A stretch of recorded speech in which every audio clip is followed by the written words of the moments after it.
अस्सलामु अलैकुम वरहमतुल्लाहि वबरकातुहू। प्यारे दोस्तों, हज़रत अहमद बिन सईद रहमतुल्लाहि ताला अलैह अपने वालिद मोहतरम से नकल करते हैं, कूफा शहर में एक इबादत गुजार, खूबसूरत और एक नेक सीरत नौजवान रहा करता था। वो अपना ज़्यादातर वक्त मस्जिद में गुजारता था और हर वक्त याद इलाही में मशगूल रहता था। एक मरतबा एक हसीन व जमील और अक्लमंद औरत ने उसको देख लिया। देखते ही वो उस पर आशिक हो गई और उसके ख्याल में गुम रहने लगी। बिल आखिर जब मोहब्बत शिद्दत इख्तियार कर गई, वो रास्ते में खड़ी हो गई।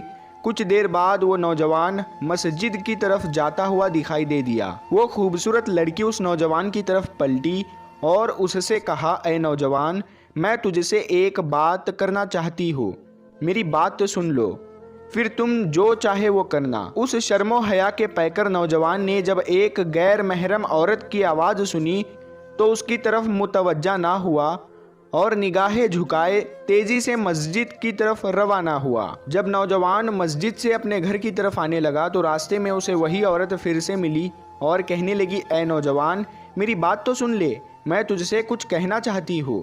नौजवान लड़के ने अपनी निगाहों को झुकाते हुए जवाब दिया, ये तोहमत की जगह है, मैं नहीं चाहता कि लोग मुझ पर तोहमत लगाए। औरत ने कहा, वल्लाह, मैं तेरी हालत से अच्छी तरह खबरदार हूँ, लेकिन मैं अपने नफ्स के हाथों मजबूर हूँ। मैं खूब जानती हूँ इतना मामूली सा ताल्लुक भी लोगों के नज़दीक बहुत बड़ा है। तुम जैसे नेक और पाकीज़ा लोग आईने की तरह होते हैं, छोटी सी भी गलती तुमको दागदार बना देती है। ऐ नौजवान, लेकिन मैं क्या करूँ, मैं बेबस हूँ। मेरे दिल का हाल ये है कि हर वक्त तेरी याद में मैं तड़पती रहती हूँ और मेरे जिस्म के तमाम आज़ा तेरी ही तरफ मुतवज्जा है। नौजवान उसकी बात सुने बगैर अपने घर की तरफ चला गया। घर जाकर उसने नमाज पढ़ना चाही, लेकिन उसे खुशू और खुजू हासिल ना हो सका। बिल आखिर उस नौजवान ने एक ख़त लिखा और बाहर आया तो देखा कि वही औरत उसी जगह खड़ी हुई है। नौजवान ने जल्दी से वो ख़त उसकी तरफ फेंका और वापस चला गया। औरत ने ख़त उठाया और बेताब होकर पढ़ने लगी।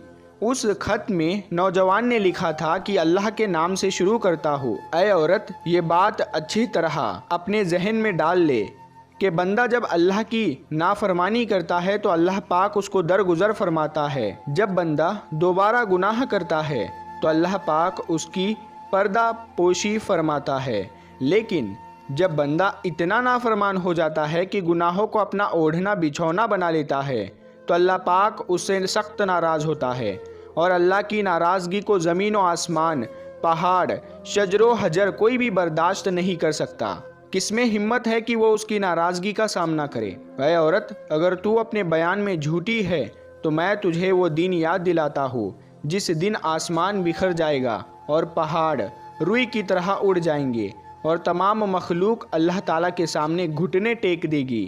अल्लाह की कसम, मैं अपनी इस्लाह में कमज़ोर हूँ, फिर भला मैं दूसरों की इस्लाह कैसे कर सकता हूँ। ऐ औरत, अगर तू अपनी बातों में सच्ची है और वाकई तेरी कैफियत वही है जो तूने बयान की है, तो मैं तुझे एक ऐसे तबीब का पता बताता हूँ जो इन दिलों का बेहतरीन इलाज जानता है, जो मर्ज़ इश्क की वजह से ज़ख्मी हो गए हो और वो उन ज़ख्मों का इलाज करना खूब जानता है, जो रंजो गम की बीमारी को ख़त्म कर देता है।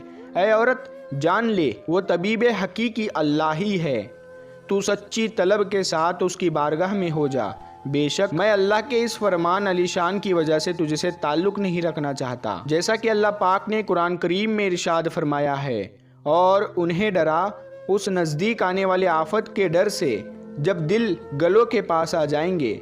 गम भरे उन जालिमों का ना कोई दोस्त होगा और ना कोई सिफारिश कि जिसका कहा माना जाए। अल्लाह जानता है जो कुछ दिलों में छुपा हुआ है। ऐ औरत, जब ये मामला है तो तू खुद सोच ले, भागने की जगह कहाँ है और फरार होना क्यों कर मुमकिन है। औरत ने अपना खत पढ़कर अपने पास रख लिया। कुछ दिन के बाद वो औरत उसी रास्ते पर खड़ी हो गई और जब नौजवान की नज़र वापस उस पर पड़ी तो वापस नौजवान अपने घर जाने लगा। उस औरत ने फिर पुकार लगाई, ऐ नौजवान, वापस ना जा, इस मुलाकात के बाद फिर कभी हमारी मुलाकात नहीं होगी, सिवाय इसके कि बरोज़े क़यामत अल्लाह ताला की बारगाह में हमारी मुलाकात हो। इतना कहकर वो औरत ज़ोर ज़ोर से रोने लगी और रोते रोते कहने लगी, जिस पाक परवरदिगार के दस्ते कुदरत में तेरे दिल का कंट्रोल है, मैं उसी से सवाल करती हूँ कि तेरे बारे में जो मुझ पर मामला मुश्किल हो गया वो उसे आसान फरमा दे। फिर वो औरत उस नौजवान के करीब आई और बोली, मुझ पर एहसान कर और कोई ऐसी नसीहत कर जिस पर मैं अमल कर सकूं। नौजवान ने सर झुकाए हुए अपनी नज़रें नीचे की, जवाब दिया, खुद को अपने नफ्स से दूर रख, नफ्स की ख्वाहिश से अपने आप को बचा ले। ऐ औरत, मैं तुझे अल्लाह ताला का एक फरमान याद दिलाता हूँ, और वही है जो रात को रूह कब्ज़ करता है और वो जानता है जो कुछ दिन में कमाते हो। यह आयत सुनकर उस औरत ने अपना सर झुकाया और वो औरत पहले से भी ज़्यादा ज़ोर ज़ोर से रोने लगी। कुछ देर बाद देखा तो नौजवान जा चुका था और वो औरत अपने घर चली आई। फिर इबादत और रियाजत को अपना मशगला बना लिया। वो औरत हर वक्त याद इलाही में मशगूल रहने लगी। जब भी उस औरत को उस नौजवान की याद आती है तो उसका ख़त पढ़कर आँखों से लगा लेती। एक मर्तबा उस औरत से किसी ने पूछा, तुझे इस तरह करने से क्या मिलता है? वो कहने लगी, मैं क्या करूँ, क्या मेरे लिए इसके अलावा कोई इलाज है? वो दिन भर याद इलाही में मसरूफ़ रहती। जब रात होती तो नवाफिल अदा करती और बिल आखिर इसी तरह इबादत और रियाजत करते करते इस दुनिया फ़ानी से रुखसत हो गई। प्यारे दोस्तों, एक लम्हे के लिए आप खुद को उस नौजवान लड़के की जगह पर रख कर सोचिए, अगर आप उस नौजवान की जगह होते तो क्या करते? इसी दौरान जो आपके जहन में जो पहला ख्याल आएगा, बस वही आपके ईमान की गहराई है कि आपके ईमान का दर्जा क्या है। अगर मैं अल्लाह ताला को हाजिर नाजिर जानकर कहूँ तो शायद 90% लोग इस गुनाह का शिकार हो जाते हैं। क्यों? क्योंकि उसका दारोमदार हमारे ईमान पर है। हमारे ईमान का आजकल के दौर में क्या दर्जा है सब जानते हैं। और क्या ही अजीब लोग थे वो जो बुराई का बदला भलाई से देते थे, शैतानी चालाकियों और शैतानी वार को रहमानी ताकत से शिकस्त देते थे। जैसा कि आपने आज की स्टूडियो में देखा कि नौजवान शख्स शैतान की चाल में नहीं फंसा, बल्कि शैतान की चाल को रहमानी ताकत से शिकस्त देकर एक बदकार औरत को अल्लाह के रास्ते पर डाल दिया।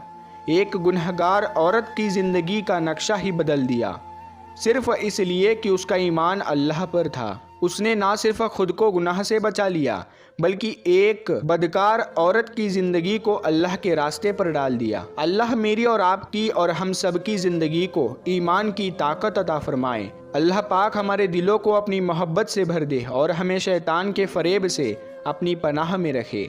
आमीन अल्लाहुम्मा आमीन। प्यारे दोस्तों, हम उम्मीद करते हैं आपको हमारी आज की ये वीडियो पसंद आई होगी। अगर आपको ये वीडियो पसंद आया हो तो इस वीडियो को एक लाइक ज़रूर करें और ज़्यादा से ज़्यादा अपने दोस्तों में इस वीडियो को शेयर ज़रूर करें। और अगर अभी तक आपने हमारे चैनल नूर हदीस को सब्सक्राइब नहीं किया है तो हमारे चैनल नूर हदीस को सब्सक्राइब करके साथ में लगे बेल आइकन को ज़रूर दबा दें, ताकि हम जब भी कोई नई वीडियो अपलोड करें तो सबसे पहले उसका नोटिफिकेशन आपको मिलता रहे। प्यारे दोस्तों, हम मिलते हैं फिर एक नई वीडियो के साथ। तब तक के लिए अस्सलामु अलैकुम, अल्लाह हाफिज़।